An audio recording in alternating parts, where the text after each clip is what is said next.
Bonjour, bonjour à toutes et à tous. Bienvenue pour cette WOO formation du mercredi 20 octobre. Vous êtes déjà plus de 100 présentes et présents aujourd'hui. Merci beaucoup pour votre présence. On va attendre quelques secondes avant de se lancer dans le vif du sujet. Et puis que je vous explique aussi que je me présente d'ailleurs et que j'explique ce nom mystérieux de WOO formation. Mais merci encore de prendre le temps et d'être présent ce mercredi avec nous. On est heureux de vous retrouver et de passer cette prochaine heure ensemble. Bonjour, bonjour, bienvenue.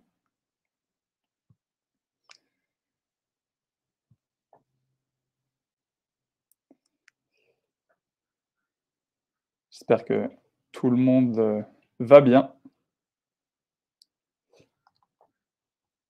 Et allez, on est déjà à 16h01. Je vous propose qu'on commence, qu'on débute, puisque le programme est chargé. Et puis, toutes les personnes qui se sont enregistrées à cette WOO formation reçoivent de toute façon, dans les heures qui suivent, après la fin de la formation, un email avec le replay, donc pour revoir la vidéo si nécessaire. Donc même les absents ou les absentes, si des collègues s'étaient inscrits, ils ou elles recevront le replay dans leur boîte mail directement. Alors le sujet du jour, vous l'aviez vu et c'est peut-être pour ça, hein, j'imagine que vous êtes, inscrits et que vous étiez intéressés, de participer à cette WOO formation. Le fil rouge qui va nous intéresser là pendant 1 heure, c'est après cette pandémie et cette situation assez singulière depuis 1 an et demi, presque 2 ans maintenant, de beaucoup de distanciel, c'est de prendre le pas de côté et de se dire: «Comment est-ce qu'on peut utiliser WooClap?» La solution, que je vais aussi vous présenter, on va un peu manipuler ensemble, en présentiel cette fois, en présence, donc vraiment d'être dans la même salle que ses apprenants ou le même amphithéâtre que ses apprenants. C'est le fil rouge qui nous occupe aujourd'hui. Et du coup, pour me présenter, moi je m'appelle Jocelyn, je suis Product Education Manager chez WooClap. Et donc dans des termes un peu plus français, ma mission c'est vraiment, ce que je vous ai remis ici, c'est de vous accompagner pour maximiser en fait votre utilisation de WooClap. Vous accompagner pas seulement techniquement, mais aussi en vous inspirant sur des cas d'usage concrets, vous donner des exemples ou des tips d'utilisation avec toujours dans l'idée l'impact pédagogique de ce type de questions, ce que ça peut produire sur vos apprenants ou le moment dans lequel vous créez un type de question, pourquoi on fait ça à ce moment-là et comment on peut scénariser un cours, une session de formation. Et donc, l'objectif de ce format, c'est un peu un nouveau format qu'on lance avec vous aujourd'hui, c'est la WOO formation. Dans la même dynamique que ma mission, c'est de vous guider dans l'utilisation de la plateforme. Normalement, la majorité d'entre vous, si vous êtes là, c'est que vous avez au moins un compte WooClap. Alors peut-être que vous n'avez pas encore eu beaucoup de temps pour tester, ou alors au contraire, vous êtes déjà assez aguerri sur la plateforme. Mais en tout cas, c'est normalement, vous êtes plutôt avec déjà un compte WooClap, et c'est de vous vous permettre de vous guider dans l'utilisation de tous les types de questions. Et surtout, la valeur ajoutée, et c'est pour ça que je vais présenter notre intervenant du jour, c'est de donner la parole aussi à des utilisateurs pour qu'ils et elles partagent leurs bonnes pratiques pédagogiques. Et donc là, en parlant d'interlocuteurs et d'intervenants, j'ai le plaisir aujourd'hui d'être accompagné par Alain Virouleau, qui est enseignant de mathématiques à l'Institut Villebon. Et voilà, Alain, si tu veux te présenter en quelques secondes, merci beaucoup d'être présent. Ouais, bah, déjà merci Jocelyn et puis l'équipe pour l'invitation. Je suis vraiment très content de pouvoir partager mon retour d'expérience et j'espère que ça sera utile pour tout le monde et que vous aurez des questions à nous poser à la suite de ça. Donc moi je suis enseignant de maths depuis 3 ans à l'Institut Villebon, peut-être j'en dirai un peu plus tout à l'heure, mais présenter un peu le cadre, mais voilà, je pense que je peux attendre tout à l'heure. Merci, ouais. Merci beaucoup en tout cas Alain d'être avec nous. On est très chanceux que tu sois parmi nous. Et dans quelques minutes, effectivement, Alain va présenter aussi ses tips, ses cas d'usage, notamment en présentiel avec ses étudiants. Et de manière très simple, on va segmenter cette heure ensemble. Donc on a 1 heure jusqu'à 17h, avec un premier propos de ma part où je vais vous présenter le contexte aussi dans lequel on s'inscrit. WooClap, notamment là récemment au vu de la situation qu'on vient de vivre. Je vais vous faire aussi une petite démo de l'outil avec cette coloration quand même présentielle en vous partageant 2-3 idées de type de questions ou de type de fonctionnalités qui peuvent bien fonctionner en présentiel quand vous êtes devant un petit ou un groupe plus conséquent, mais en tout cas qui fonctionne bien dans ce cadre-là. Et effectivement, dans une deuxième partie, Alain va intervenir et va vous partager ces cas d'usage ou en tout cas des différents types d'exemples de la manière dont il utilise WooClap lors de ses sessions de cours en présentiel.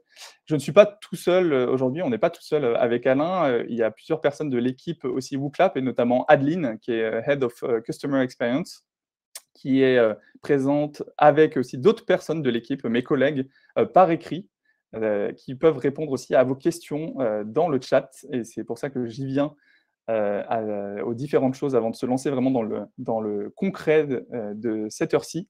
Vous pouvez vraiment poser vos questions, hein, toutes les questions que vous avez dans l'onglet questions. À droite du chat, le chat, c'est plus sur des commentaires génériques, si vous le souhaitez. L'onglet questions est vraiment là pour ça et on vous répondra de manière très proactive. Je pourrais aussi y répondre à l'oral ou par écrit. Mes collègues, dont Adeline, essaieront d'y répondre le plus rapidement possible. Et comme je le disais aussi en introduction, vous allez retrouver, on va vous envoyer un mail après cette session avec plusieurs ressources nécessaires pour aller plus loin sur l'usage de WooClap en présentiel et notamment un guide qu'on a créé spécialement pour vous. J'en dis pas plus, mais vous verrez dans le mail qui arrive après.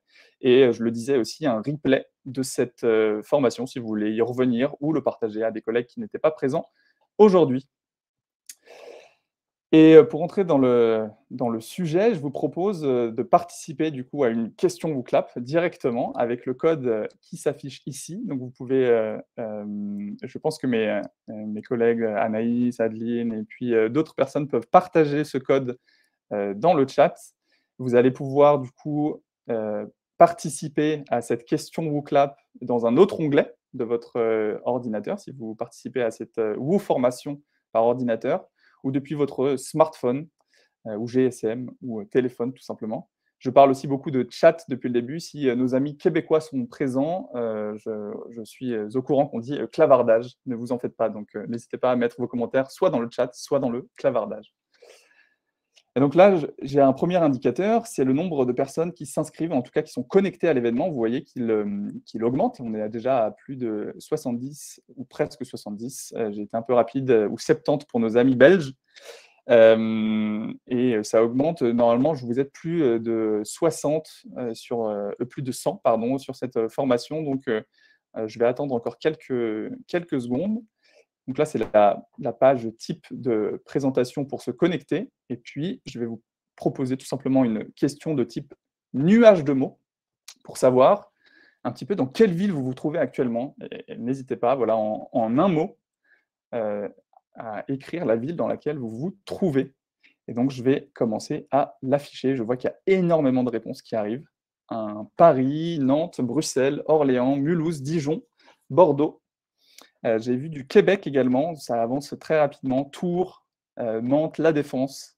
Donc, on a pas mal de France et de Belgique également. Et puis, on est aussi sur un territoire hors Europe. J'avais bien en tête que nos amis québécois pouvaient être présents avec nous, même s'il n'est pas 16h10 chez vous. Bienvenue à toutes et à tous. Alors, effectivement, vous voyez qu'il y a des mots qui sont plus ou moins marqués, ou en tout cas plus ou moins gros. Donc, une première explication, c'est en fonction de la récurrence des mots qui sont envoyés, ils vont être mis en avant, ou en tout cas leur typo va augmenter. Donc là, on a quand même une majorité de Paris, Bruxelles, Liège, Nantes aussi, qui se fait une petite place. Et donc, la taille de ces mots est liée à la récurrence des mots qui sont envoyés. Donc là, je vais essayer, je sais que peut-être tout le monde n'a pas répondu, on a déjà quand même à 136 réponses. Je veux frustrer personne, mais je vais essayer de figer ce nuage de mots pour avoir une image mentale de ce qu'on peut avoir aujourd'hui. Et vous voyez qu'en termes d'introduction, on peut voir un petit peu d'où est-ce que vous venez et d'où est-ce que vous écoutez cette WooFormation, vous participez à cette WooFormation. Namur, Alfortville, Fontainebleau, Bordeaux, Saint-Félicien, Thionville, Courbevoie, Reims, Saint-Félicien au Québec. Encore une fois, merci à nos amis québécois d'être présents avec nous. On est très heureux de vous retrouver pour cette WOO formation. Alors, je voulais introduire pour se lancer dans le concret de ce qui nous intéresse quand même aujourd'hui sur la question du présentiel, mais sur la question aussi plus générique de la pédagogie et de pourquoi aussi WooClap a été construit, dans quelle mesure cet outil a été pensé. Aujourd'hui, on a plusieurs défis quand même dans la pédagogie. On en a peut-être plus que 3, mais nous, on met en avant 3 défis de la pédagogie que j'ai un peu listés ici. Le défi de l'attention, le défi de l'engagement, le défi aussi de l'interaction. Alors, tous ces défis, ils sont interconnectés, évidemment. Ils ne sont pas non liés les uns avec les autres.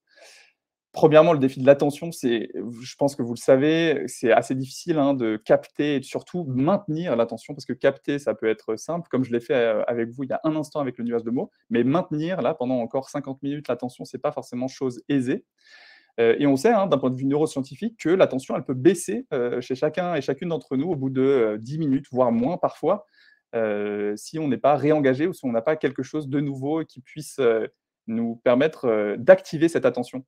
Donc l'enseignant, le formateur ou la personne qui porte un enseignement, elle doit essayer de justement pointer l'attention de son auditoire, de ses apprenants au bon endroit et au bon moment. Et on va voir comment est-ce que WooClap tente et notamment, je pense, répond à ça. Un des deuxièmes défis, c'est la question de l'engagement. Alors, c'est très lié à l'attention. Si on n'a pas l'attention en base, l'engagement sera de toute façon très difficile à avoir. C'est lié à l'attention. Et l'engagement, ça va encore plus loin que l'attention puisque c'est important pour ancrer un savoir. On sait très bien que c'est difficile de lutter contre la passivité, surtout ces derniers mois. J'imagine qu'il y a eu beaucoup de formats en distanciel, beaucoup de silence, beaucoup de micros coupés, de caméras coupées, peu d'engagement, des moments peut-être de solitude pour certains et certaines d'entre vous. Nous, ce qu'on souhaite, et en tout cas le défi de l'engagement, c'est de donner l'opportunité à toutes et tous d'essayer de participer, d'essayer de répondre à une question, de donner son avis, même pour les plus timides. Et on verra encore une fois comment WooClap tente de répondre à ça. Et le troisième défi, c'est le défi, encore une fois, qui est lié aux deux premiers, le défi de l'interaction. Encore une fois, la période qu'on vient de vivre de distanciation sociale a fait du mal à pas mal de monde, a isolé aussi des étudiants. On sait cette situation qui était complexe et qui l'est peut-être encore aujourd'hui, même si on est peut-être sur une courbe un peu descendante de cette situation très singulière. Ces derniers temps, on a manqué quand même de liens depuis plusieurs mois et c'est important. On ressent de la part de votre part, en fait, de la part des utilisateurs de WooClap, de nos partenaires, qu'il y a ce besoin de recréer de l'interaction, notamment orale, et pas forcément seulement via une visioconférence, puisque quand on se retrouve aussi quand même au sein d'une même salle, d'un même amphithéâtre, par exemple, ça crée un autre type de richesse pour l'apprenant et aussi pour l'enseignant qui va essayer de creuser son sujet, relancer de manière un peu plus fluide que par visio interposée. La formation et l'enseignement, ça évolue très rapidement, notamment ces dernières années, encore une fois, avec le Covid et la situation qu'on a eue. Je sais et on sait ô combien les enseignants, les ingénieurs pédagogiques, étudiants se sont mobilisés pendant la crise qu'on vient de vivre pour relever ces défis de l'enseignement à distance. Et comme je vous disais, on ressent aussi qu'à l'issue de cette période, il y a vraiment une envie de se retrouver et se retrouver en présentiel, en physique. Et l'envie de revenir à des essentiels de l'enseignement, de pouvoir se voir, de pouvoir se relancer, comme ce que je vous expliquais. Et c'est pour ça que nous, on a envie de réinsister sur le fait que WooClap a été conçu, c'est un outil que je vais vous présenter, qui est une plateforme avec des questions interactives. Ça a été quand même conçu pour les présentiels et bien avant que cette situation un peu exceptionnelle nous arrive depuis 2 ans, pour encourager les échanges, pour générer une dynamique de groupe, pour rendre les étudiants acteurs de leurs apprentissages. Ça a vraiment été pensé pour ça des années avant la crise du Covid. Et WooClap, en un mot, c'est une plateforme de questions interactives pour dynamiser vos cours ou vos sessions et mesurer la compréhension de vos apprenants. Et donc, ça permet, c'est très pratique en distanciel et j'imagine qu'heureusement qu'il y avait aussi ce type d'outils parmi d'autres qui étaient là pendant la crise. Mais si on revient dans des conditions un peu plus de commodal ou d'hybride ou en tout cas de présentiel dans les universités ou dans les sessions que vous menez actuellement depuis un mois et demi, début septembre, c'est important de savoir que WooClap a vraiment aussi été pensé pour ça et pour la pédagogie aussi en présentiel. Et en tant qu'enseignant ou en tant que personne qui va délivrer un enseignement, ça a une plateforme qui va permettre de créer du contenu et qui va aussi s'intégrer dans différents outils qu'on utilise en tant qu'enseignant, comme les LMS, dont le plus connu Moodle, et des outils aussi du quotidien très utilisés comme Microsoft Teams. On a des intégrations natives maintenant avec PowerPoint, avec Google Slides. Donc, ce n'est pas un outil qui s'ajoute, mais c'est un outil qui va s'intégrer à un écosystème d'outils. Alors, ce que j'aimerais faire maintenant, tout simplement, avec vous, avant de donner aussi la parole rapidement à Alain, qui nous fait le plaisir d'être avec nous, c'est de vous faire une petite démo. Et je vais me mettre dans la peau, moi, d'un professeur de géographie qui va préparer son cours pour, disons, la semaine prochaine, pour le premier cours d'introduction d'un nouveau semestre de géographie, notamment géographie de l'Amérique du Sud. Et je vais essayer de scénariser mon cours sous vos yeux, en discutant. Et donc, je vais revenir donc, sur mes événements, tout simplement. Donc là, je suis dans mon tableau de bord WooClap.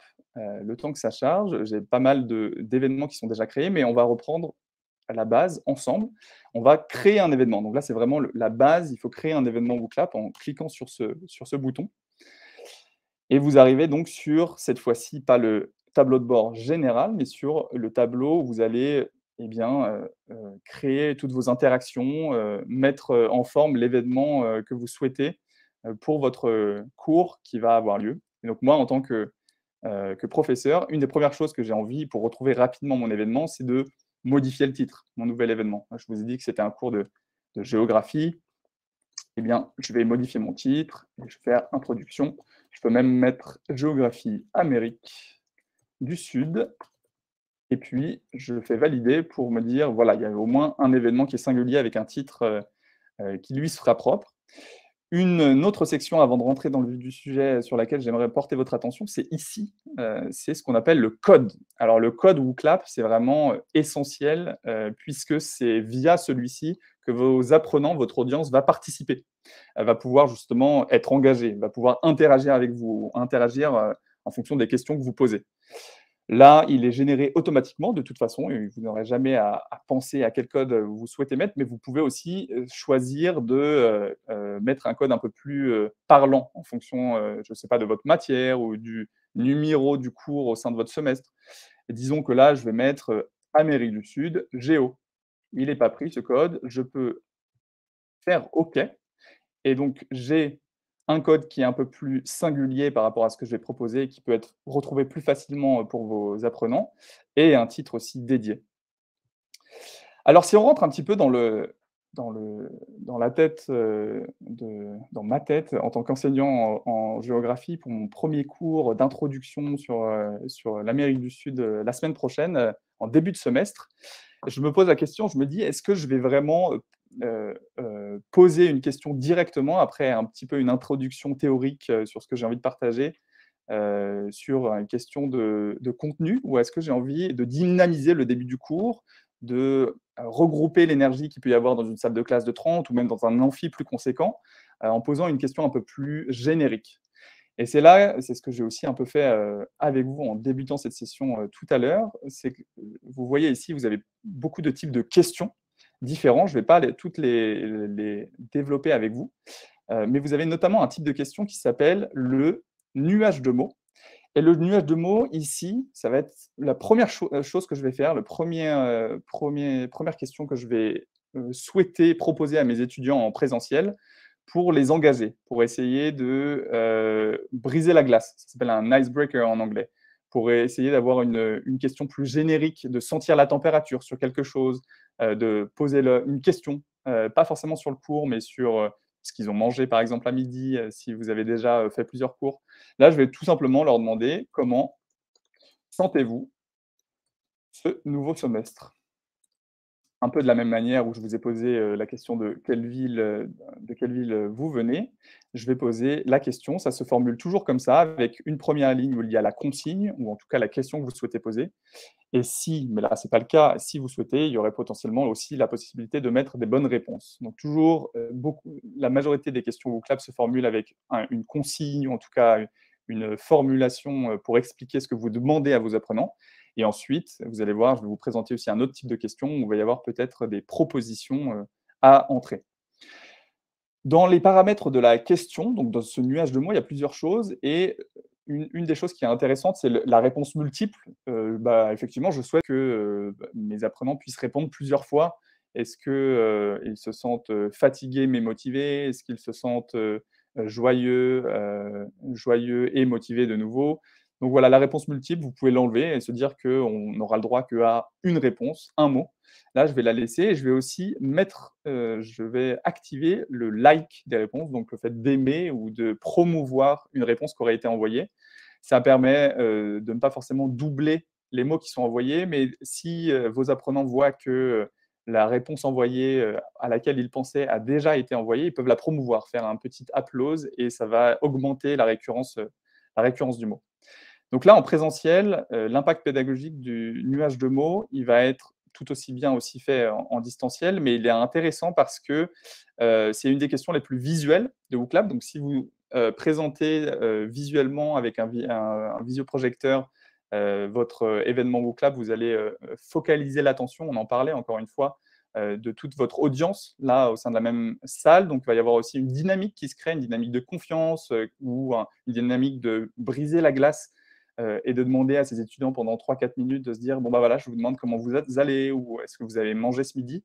Donc, c'est un impact pédagogique qui est intéressant, pas seulement sur le niveau de connaissance, mais sur l'engagement et sur le contrat tacite que vous allez passer avec vos apprenants, sur le fait que ça débute en douceur, mais ça débute avec une attention particulière et ce nuage de mots, en plus très visuel et qui fonctionne très très bien en présentiel. Là, j'avance, je scénarise un petit peu mon cours. Je me dis que je vais commencer à introduire mon propos sur la géographie des Amériques du Sud. Je vais peut-être expliquer plusieurs choses, faire un focus sur différents pays, faire un focus aussi, par exemple, sur le Brésil. Et au bout de 10-15 minutes, si je me minute sur la manière dont je veux le transmettre aux étudiants, ce qui est intéressant, et ce qu'on vous conseille, et pas seulement nous, c'est de faire ce qu'on appelle des pauses évocatives. Alors, qu'est-ce que c'est que des pauses évocatives? Ce n'est pas forcément même nous qui en parlons, c'est Jean-François Van de Poel, qui est directeur adjoint aux affaires numériques à l'Université de Lausanne, avec qui on a pas mal discuté. Et lui, il conseille à tous les enseignants de faire des pauses évocatives toutes les 10 ou 15 minutes. Et il conseille notamment de le faire via des questions WooClap. C'est-à-dire qu'on ne va pas aller dans un tunnel de parole à discuter ou à partager un enjeu théorique à une audience. On va essayer de s'arrêter régulièrement avec un fil rouge de questions pour voir si, pas forcément pour sanctionner une connaissance, mais pour voir si l'audience suit ou pour les réengager justement. Donc là, après mon propos sur le Brésil, que j'imagine et que je scénarise, je me dis que je vais faire un questionnaire à choix multiples. J'appuie ici, vous voyez que ça se présente de nouveau de la même manière avec une première ligne de consignes. Et puis là, de nouveau des réponses, puisque c'est un questionnaire à choix multiples que je vais devoir renseigner. Donc je vais, de manière assez simple et basique, poser la question, par exemple, quelle est la capitale du Brésil, pour voir si tout simplement mon audience a écouté ou en tout cas a suivi un peu les 15 premières minutes de mon introduction.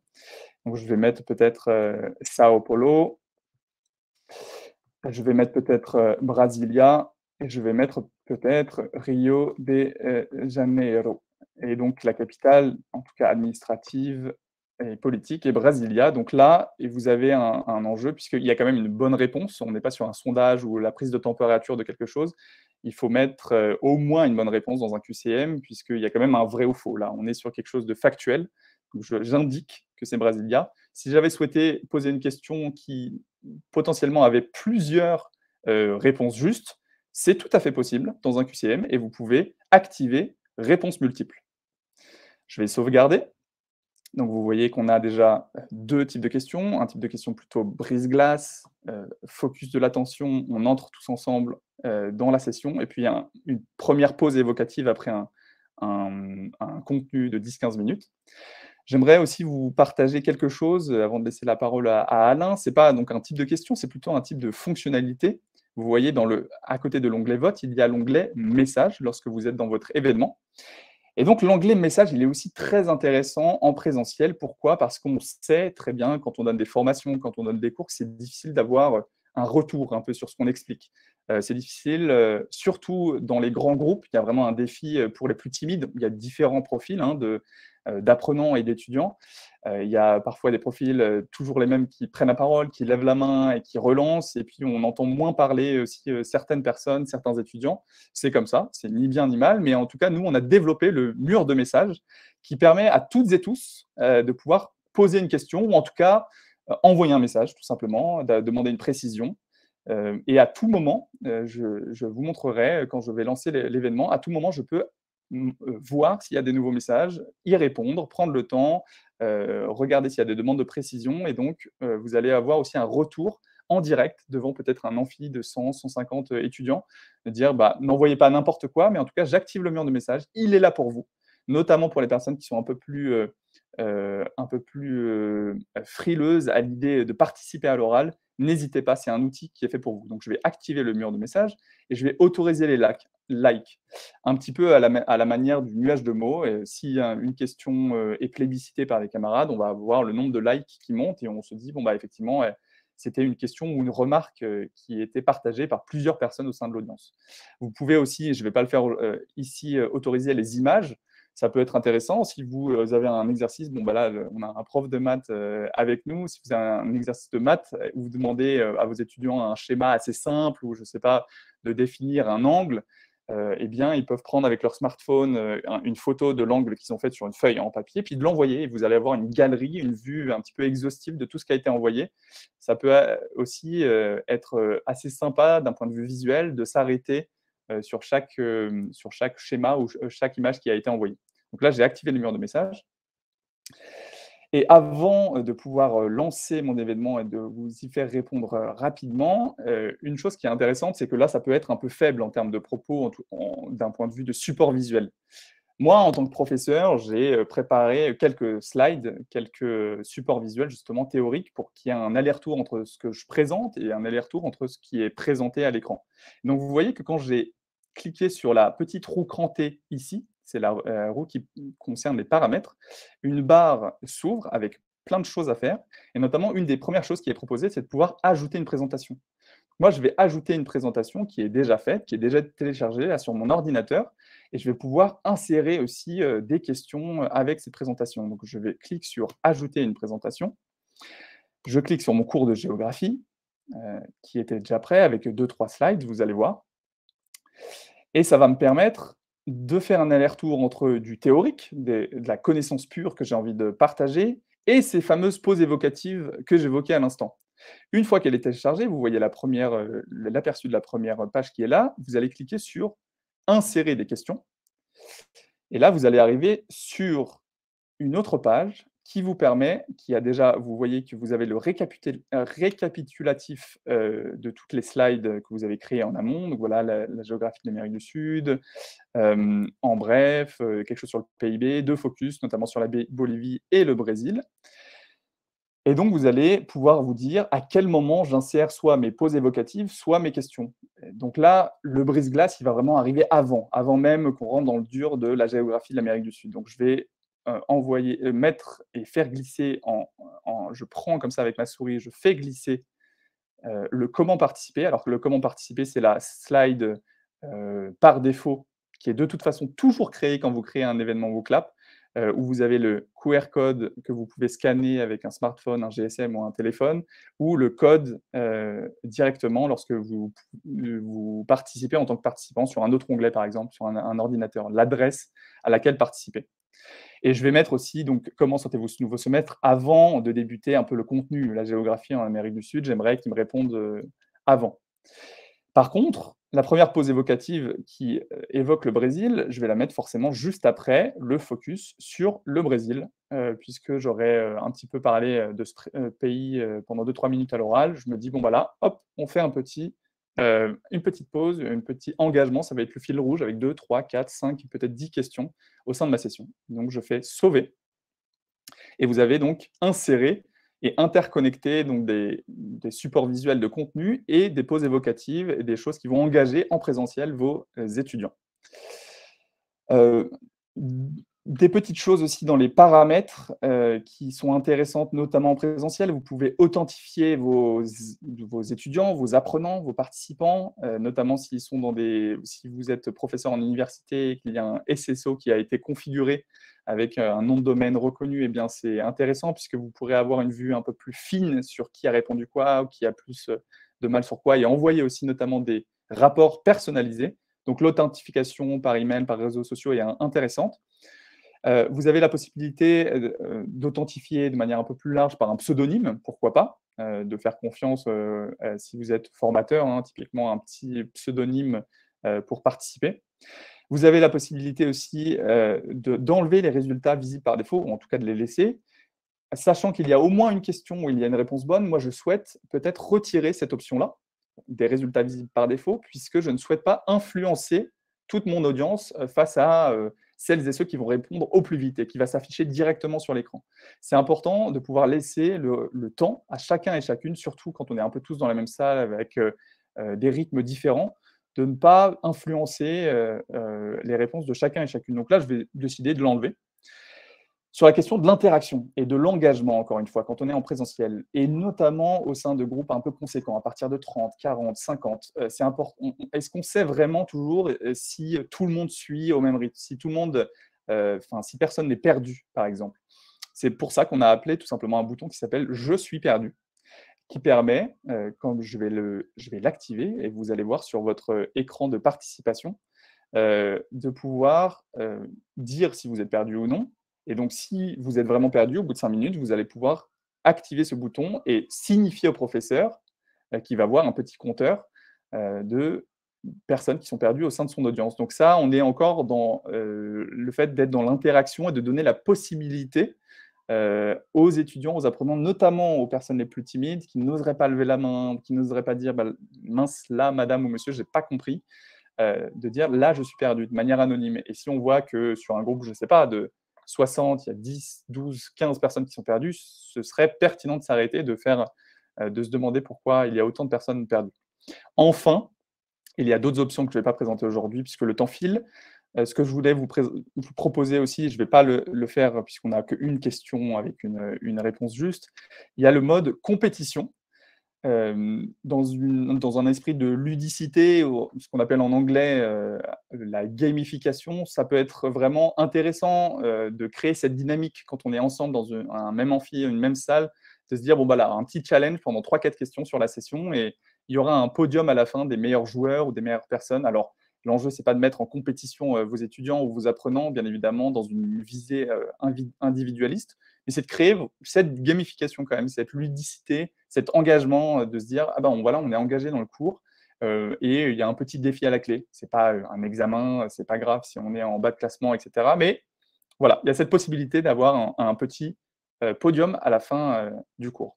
Donc là, je vais vous demander de participer à un autre événement qui s'appelle, avec le code AMSGO. Je ne sais pas si mes collègues Anaïs, Adeline, Madeleine peuvent le partager dans le chat. Et vous allez donc prendre le rôle pendant 5 minutes, voire moins, de mes étudiants là, en début de cours, en début de semestre, étudiants de géographie dans mon cours d'introduction en Amérique du Sud. Et on va avancer puisque le temps file. Et donc, vous allez voir que je vais vous poser comment est-ce que vous vous sentez pour ce nouveau semestre. Voilà. Est-ce que vous allez bien? Est-ce que vous êtes fatigué, anxieux? Je vais directement afficher le nuage de mots. De nouveau, avec ce qu'on connaît et les différentes couleurs. Donc, pour l'instant, on est sur quelque chose de très positif puisqu'on est bien, super et très bien. Je suis ravi j'imagine que c'est aussi votre état actuel. Donc, je suis ravi que ce soit le cas. Je suis désolé pour les personnes qui se sentent mal. J'espère que ça va aller mieux, en tout cas. On est avec vous. Il y a une autre manière aussi de visualiser les réponses au sein d'un nuage de mots. Ça peut être en fonction des listes, par exemple. Et les listes vous permettent de... Alors là, il y a un petit bug, puisque normalement, ça devrait s'afficher avec le nom des résultats. Le nom des mots, mais normalement, eh bien voilà, il y a certains mots qui ne s'affichent pas, donc je pense qu'il y a un tout petit bug, mais les premiers mots qu'on détaillait ensemble, bien, mal, très bien, bien, bien, bien, s'affichent d'un point de vue moins visuel, mais au moins avec une grille de résultats. Donc je peux revenir avec le nuage de mots Et donc là, on est sur quelque chose d'assez binaire où je suis désolé encore si certaines personnes se sentent moins bien, mais apparemment, il y a des personnes qui se sentent très bien, super ou bien. Donc là, j'avance théoriquement dans mon cours de géographie de l'Amérique du Sud, cours de licence, première année. Donc j'ai un propos, il faut quand même apporter du contenu théorique en tant que prof, effectivement. Donc en bref, question sur le PIB par habitant, un petit focus sur la Bolivie. Donc là, on est déjà peut-être à 10 minutes de contenu. Un focus sur le Brésil, peut-être déjà à 15 minutes de contenu. Allez, là, c'était la pause évocative qu'on avait programmée en amont de notre cours et qui arrive. Donc, quelle est la capitale du Brésil? Sao Paulo, Brasilia ou Rio de Janeiro? Et là, vous voyez que je n'ai pas mis la réponse par défaut. La réponse visible par défaut, les résultats visibles par défaut, pardon, puisque j'ai envie de vous laisser le temps, en tant qu'étudiant, on a envie de laisser le temps aux étudiants de répondre par eux-mêmes.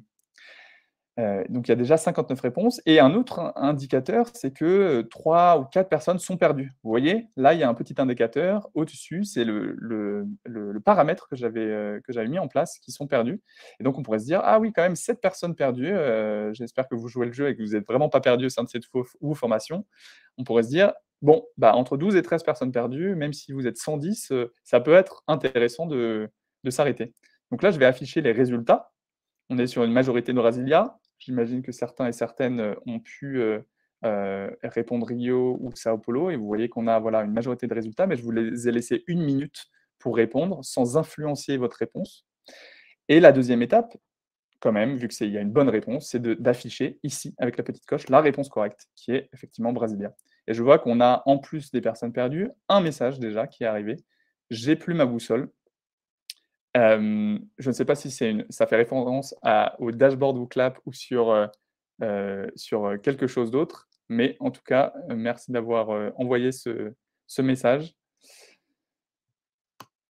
Et donc voilà, sur la question de la petite démo et ce qui est pertinent en présentiel, icebreaker, pause évocative avec des questions de type QCM, ça marche vraiment bien et c'est très visuel et ça permet de capter l'attention d'une salle ou d'un amphithéâtre en même temps.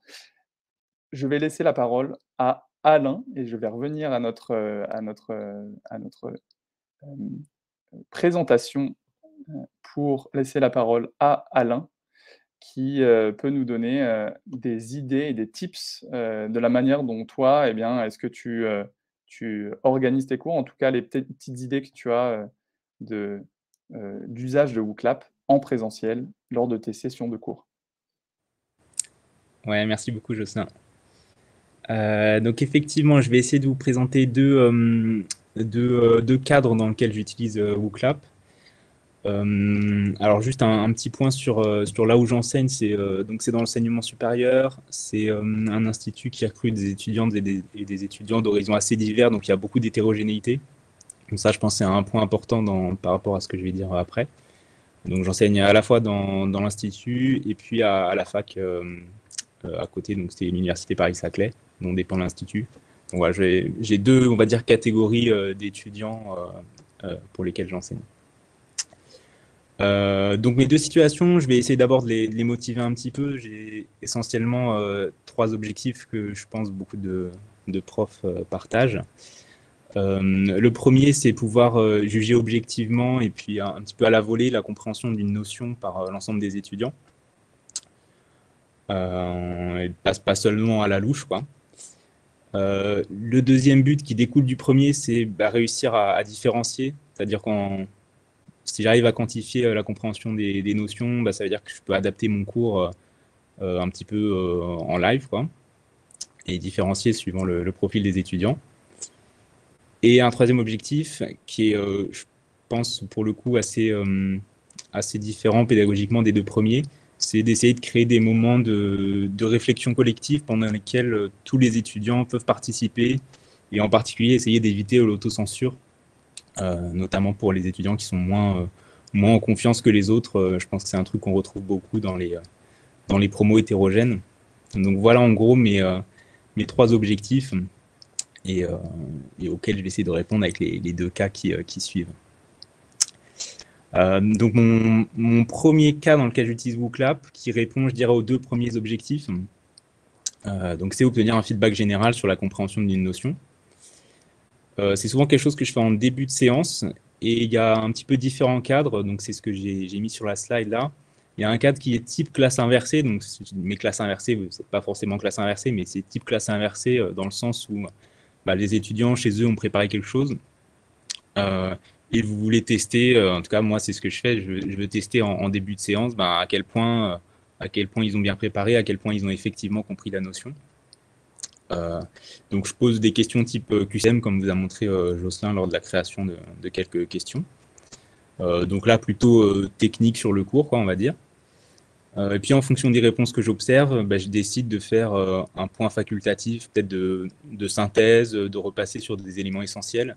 Ou au contraire, si c'est globalement OK pour tout le monde, je passerai peut-être individuellement voir certaines personnes. Mais voilà, ça me permet d'adapter en live ce que je propose dans mon cours.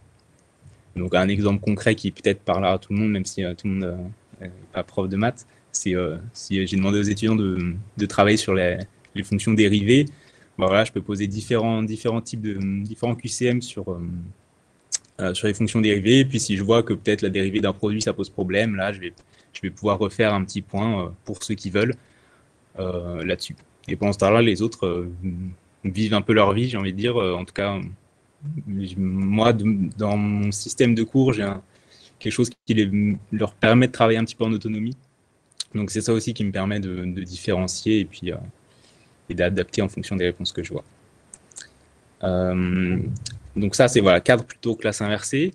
Et un autre cadre dans lequel j'utilise ça, c'est au milieu du cours, typiquement. Comme j'ai dit, il y a beaucoup d'hétérogénéité dans les promos où j'enseigne. Chacun va à son rythme, et donc en particulier, peut-être les corrections d'exo, c'est pas exactement au rythme où j'avais prévu. Donc, je fais assez régulièrement des sondages pour voir, OK, est-ce que à ce moment-là, c'est pertinent de faire une telle correction d'exercice, ou est-ce que personne n'y est, ou est-ce qu'au contraire, tout le monde a dépassé cet objectif-là. Donc voilà, l'outil sondage, je m'en sers pour prendre un petit peu la température de où en sont les étudiants, et puis pareil, adapter mon cours en direct en fonction de ce que je ressens et de ce que je mesure aussi. Donc là, évidemment, on n'a pas fait un cours, mais j'ai quand même une petite question sondage pour vous, pour que, à la fois moi, prendre la température, et puis vous, pour que vous puissiez voir ce que ça donne, puisque je crois que Jocelyn n'a pas présenté cette catégorie-là de questions. Donc, je vous laisse un petit peu de temps pour répondre. D'où vous venez, en gros, quel est votre métier? Moi, ça me permettra peut-être, si j'ai un ou deux tips à donner, plutôt du côté enseignement scientifique, ça me permettra d'en discuter s'il y en a parmi vous qui sont de ce côté-là. Je vous repartage la slide pour participer. Donc, on a switché, si vous avez bien compris, entre deux événements, la démo en direct que je viens de faire, et puis l'événement là du début, Woofor 1. Donc, n'hésitez pas à vous reconnecter, on est déjà 34. Et je sais que notamment Alexandra et tout le monde de la team WooClap le partage aussi dans le clavardage ou dans le chat.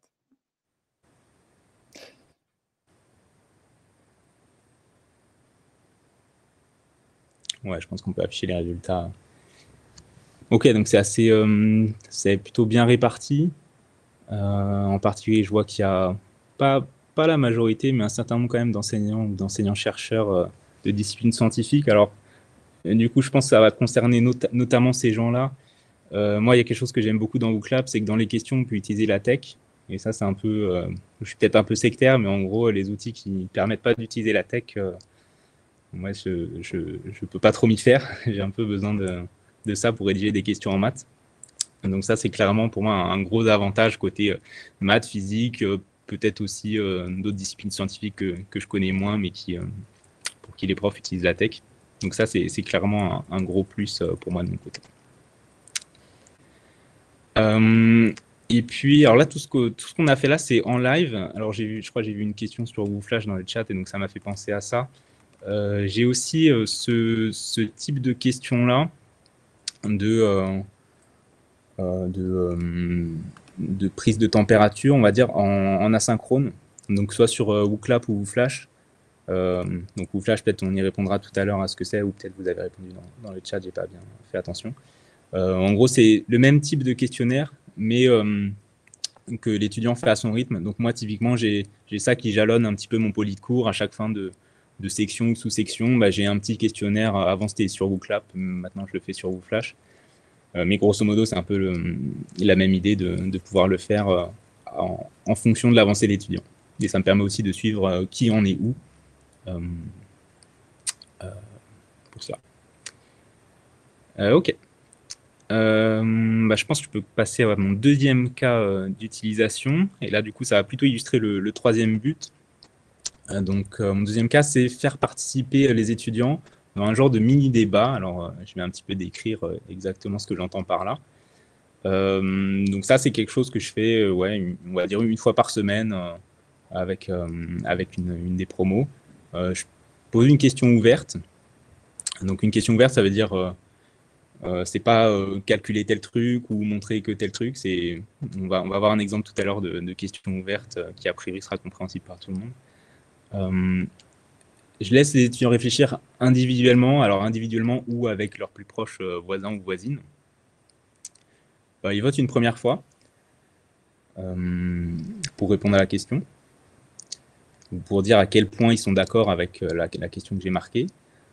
Ensuite, alors moi, pour le coup, après le vote, donc pendant le vote, j'affiche pas les résultats. Après le vote, j'affiche pour moi voir est-ce qu'il y a un débat qui est nécessaire ou pas, parce que si tout le monde est d'accord, en gros, on dit peut-être un mot, mais voilà, je fais pas plus de débat. Alors que s'il y a des disparités, là, je vais clairement inviter les étudiants à réagir entre eux. Moi, je prends une posture assez neutre qui est je ne juge pas leurs réponses. Je suis là éventuellement pour reformuler, pour peut-être redéfinir certaines notions s'il y en a qui sont pas claires. Mais voilà, je ne juge pas leurs réponses et c'est eux qui essayent de se convaincre. Et une fois qu'il y a cette phase de débat qui est terminée, je les fais revoter. Donc, il y a un petit truc assez pratique dans WooClap qui est que quand vous lancez une question en direct, vous pouvez la dupliquer à la volée et puis refaire voter les étudiants. Et puis, voilà, Jocelyn vous montre, je crois, en même temps. Et puis, refaire voter et comparer ensuite les deux questions, l'original et puis la seconde version. Donc, ça permet vraiment de voir comment le débat a influé sur la réponse des étudiants. Alors, parfois, ça marche très bien, parfois, ils s'embrouillent aussi. Enfin, dans tous les cas, c'est vraiment quelque chose d'intéressant sur lequel faire du feedback après. Alors, ça pose la question du type de questions que j'utilise. Alors, ça peut être QCM. J'ai fait pendant un certain temps des questions ouvertes avec des QCM. Le petit souci que ça m'a posé, c'est qu'en gros, les étudiants, ils voyaient qu'il y avait une bonne réponse. Du coup, un QCM, il y a une bonne réponse. Et donc j'ai eu l'impression, ce que je vais dire a aucune valeur scientifique parce que c'est fait à partir de n égale 4 observations. Et donc, voilà, c'est vraiment juste mon ressenti. Il y avait toujours un effet d'autocensure parce que ceux qui votaient typiquement pour la proposition qui était minoritaire n'osaient pas s'exprimer parce qu'ils disent voilà, c'est pas la bonne réponse. Et donc au lieu de faire ça, maintenant je fais sous forme d'échelle. Donc vous allez voir sur l'exemple juste après ce que ça donne. Ça permet d'évacuer la notion de oui, il y a une bonne réponse. C'est non, c'est est-ce que vous êtes d'accord avec la phrase qui est affichée ou pas.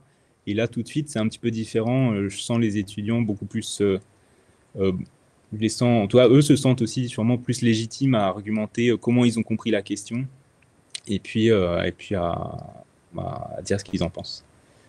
Donc je vous propose un petit exemple de cette question-là, à la fois pour que vous voyez ce que j'entends par question ouverte et à la fois la formulation.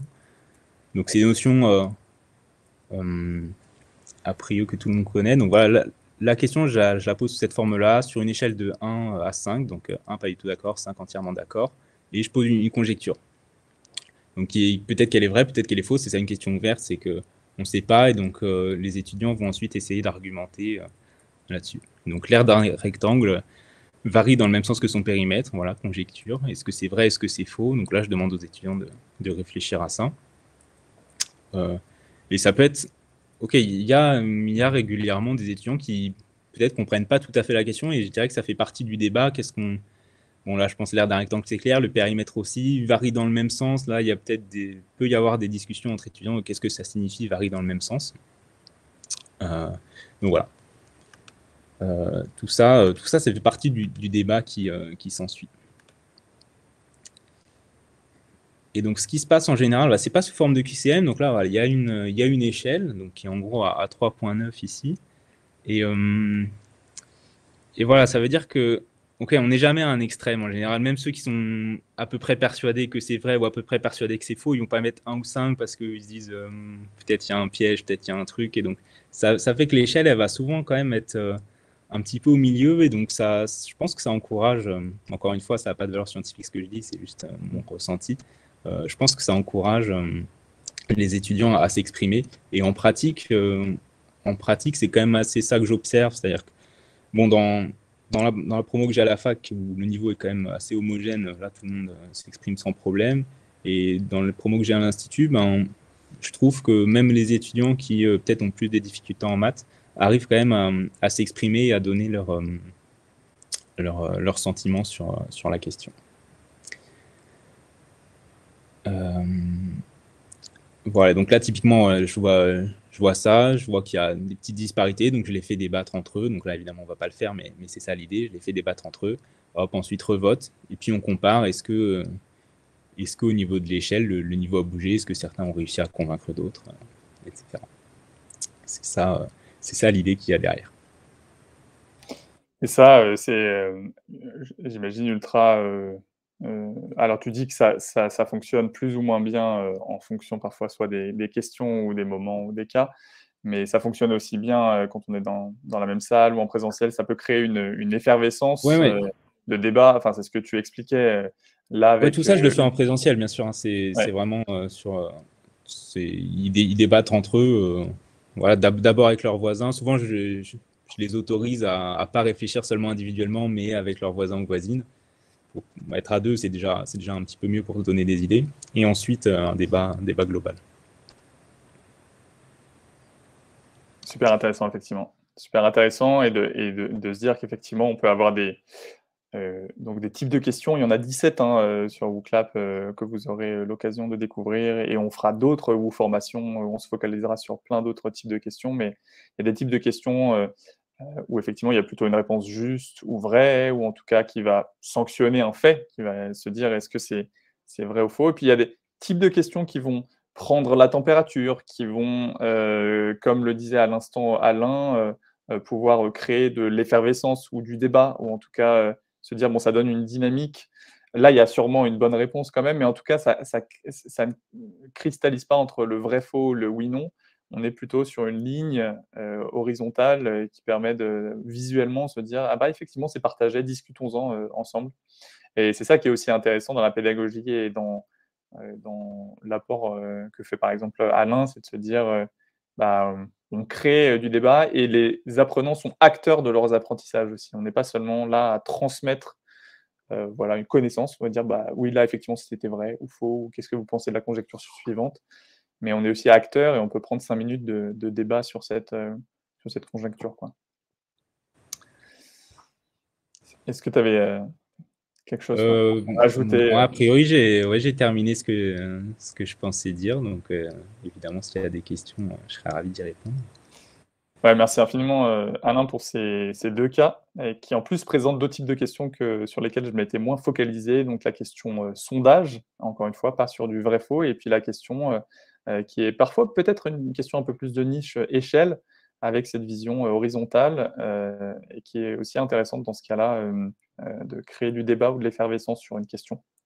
Et effectivement, je vois qu'il est 53 de mon côté, donc je sais qu'il y a eu plusieurs questions, pas mal de questions qui ont pu être répondues par écrit par toute l'équipe WooClap, mais je ne sais pas s'il y a des questions qu'on souhaiterait faire remonter à l'oral. On a un tout petit peu de temps avant de conclure cette formation, cette première mouture en tout cas.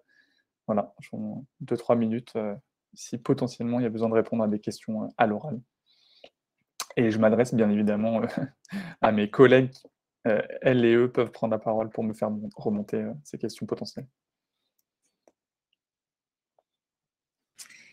Merci pour la présentation. Effectivement, je me permets de relever une question à l'oral. Comment analyser les résultats après l'événement, donc notamment effectivement si vous avez activé l'authentification? Ouais, c'est une très bonne question, effectivement, qui est donc là un peu plus sur de l'après, le post-session, le post-cours. Et c'est effectivement pensé, hein, d'un point de vue pédagogique par WooClap. Vous voyez que quand je vais vers le bas de cette barre de paramètres que je vous ai présentée tout à l'heure, sur la droite, il y a une petite section avec des choses écrites comme exporter les résultats en Excel, grille ou rapport. Et effectivement, si vous avez authentifié vos apprenants, vos participants à la session, le fait d'exporter les résultats en Excel, vous allez avoir une ligne par apprenant avec soit le pseudonyme, soit même le type d'authentification que vous aviez paramétré, et une colonne par question, par type de question, avec vrai, faux, ou alors ce que ces personnes, ce que vos apprenants ont répondu, notamment dans le nuage de mots, on peut retrouver ça. Et puis, vous pouvez, donc nativement au sein de la plateforme, si vous cliquez sur grille, je vais le faire sous vos yeux, on peut avoir aussi une vue. Donc là, le nombre de participants à cet événement, on était 178, 178. Et toutes les personnes qui sont déjà authentifiées, c'est parce que vous êtes déjà connecté à WooClap. Normalement, je n'avais pas demandé d'authentification, mais vous êtes quand même reconnu en tant qu'utilisateur de WooClap. C'est probable qu'il y ait, voilà, au bout d'un moment, utilisateur 3, 4, 5, 6, puisque toutes les personnes qui n'ont pas encore, sont pas connectées sur WooClap. Et on voit toutes les réponses aux questions qu'on a pu vous poser, Alain et moi. Donc là, il y a une vision très, encore une fois, granulaire et détaillée, singulière, par participant et participante. Et vous pouvez aussi exporter ce format en Excel. Donc ça fait quelque chose de consolidé, hein, si vous avez une vue de ces résultats-là. Et enfin, si vous cliquez plutôt sur rapport, d'un point de vue nativement aussi, là sur la plateforme, vous allez avoir une vision plus générique, plus générale de ce que vous avez demandé sur chaque question. Donc là, de nouveau, vous avez le nuage de mots figé sur lequel on s'est penché tout à l'heure, avec les villes d'où vous venez ou dans lesquelles vous êtes actuellement. Vous avez les résultats, voilà, globaux avec les pourcentages qui sont figés aussi. Comme ça vous donne, là, pas par participant, mais de manière générale sur toute votre session, ce qui a été répondu. Vous voyez le nombre de votes, le nombre de pourcentages. Et encore une fois, voilà, on s'était arrêté à 3,9 à l'instant de la question dont parlait Alain. Et on voit, voilà, toutes les réponses de ces différentes questions. Et vous pouvez exporter au format Excel ou imprimer même en PDF. Pertinent, j'imagine, pour des questions quand même visuelles comme le nuage de mots avec ses couleurs. Ça peut être chouette ensuite si on a besoin d'une mesure d'impact ou voilà, d'avoir un retour d'expérience sur ce qu'on a partagé. Eh bien, en PDF, ça marche bien et c'est assez visuel. Donc voilà comment les différentes choses qu'on propose d'un point de vue de rapport et de résultats.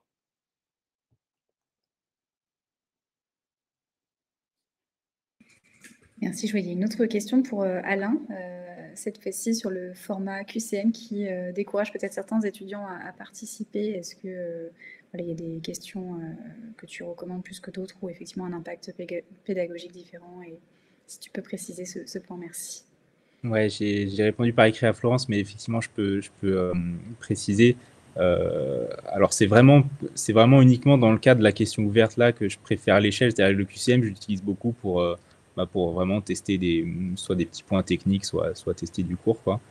Et ce que je répondais à Florence, c'est que sur quelque chose du type question ouverte où j'aime que les étudiants débattent entre eux, voilà, je trouve que le QCM qui sous-entend qu'il y a une bonne réponse, du coup, l'étudiant ou l'étudiante qui voit peut-être qu'il ou elle a répondu finalement la réponse la moins choisie va moins oser s'exprimer.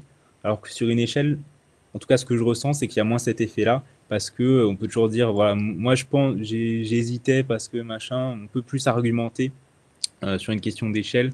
En tout cas, c'est mon ressenti que sur une question QCM.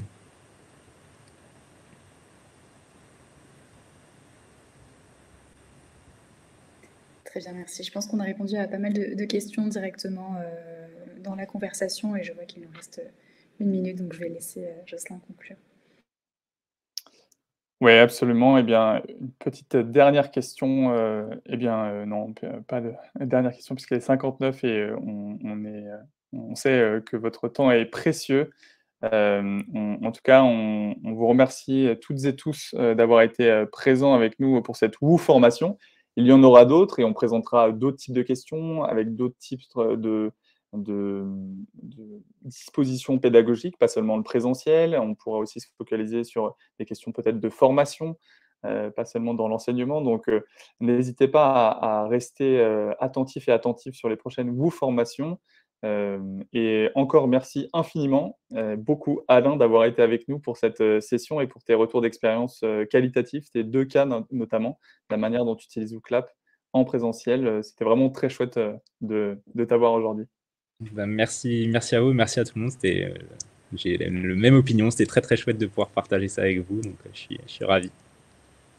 Merci à toutes et tous. Belle fin d'après-midi, belle fin de journée. Encore une fois, vous allez recevoir donc le replay de cette formation par email et puis d'autres ressources et notamment un certificat de formation puisque vous avez participé quand même à cette formation. Donc, n'hésitez pas à remplir le petit formulaire du certificat de formation qui vous est envoyé automatiquement par mail et n'hésitez pas aussi à le partager sur les réseaux sociaux, notamment sur Twitter si vous avez et ou LinkedIn.